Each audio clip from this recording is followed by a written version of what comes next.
Bahujan Samaj party की राष्ट्रीय अध्यक्ष मायावती अपने जन्मदिन से ही पार्टी को लेकर काफी एक्शन मोड में नजर आ रही हैं। जी हां, उनके दूसरे छोटे भतीजे ईशान आनंद के सियासत में एंट्री लेते ही राजनीतिक पार्टियों में हलचल शुरू हो गई है।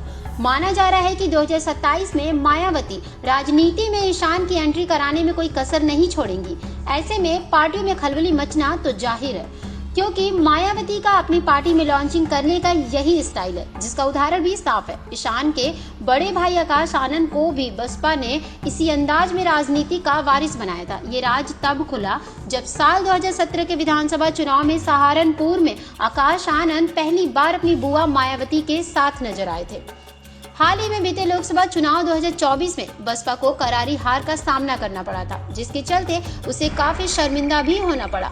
इस हार का असर बहुजन समाज पार्टी पर इस कदर पड़ा कि धीरे धीरे उनके जनाधार मिटने लगे, जिसकी चिंता में पड़ी मायावती ने सूझबूझ से काम लेते हुए पार्टी को फिर से ऊंचाइयों पर लाने का निर्णय लिया।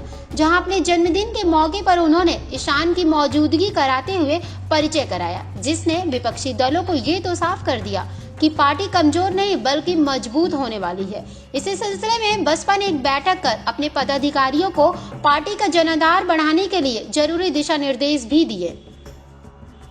आपको बता दें, आकाश आनंद फिलहाल बसपा के राष्ट्रीय समन्वयक है।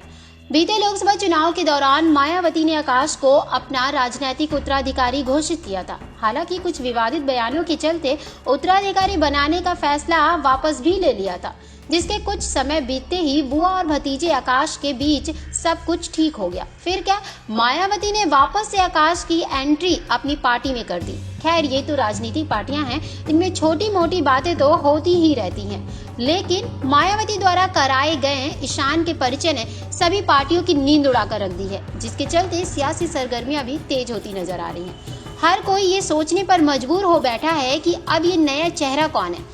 तो चलिए हम आपको बता दें, मायावती के भाई आनंद कुमार के छोटे बेटे ईशान आनंद है, जो लंदन से पढ़े लिखे लॉ ग्रेजुएट ईशान इन दिनों पारिवारिक व्यवसाय संभालने का काम कर रहे हैं।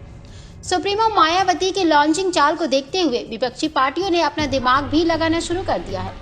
विपक्षी दलों का मानना है कि अगर मायावती ईशान आनंद को 2027 में सियासी मैदान में उतारती हैं, तो चंद्रशेखर की पार्टी और समाजवादी पार्टी पर इसका क्या असर पड़ेगा, ये तो आने वाला समय ही बताएगा। लेकिन इन सभी के बीच अब ये तो जाहिर हो गया है कि मायावती अपनी गिरती पार्टी को एक बार फिर संभालने में जुटी हुई है, जिसके लिए वो बड़े ही सावधानी के साथ धीरे धीरे कदम बढ़ा रही हैं।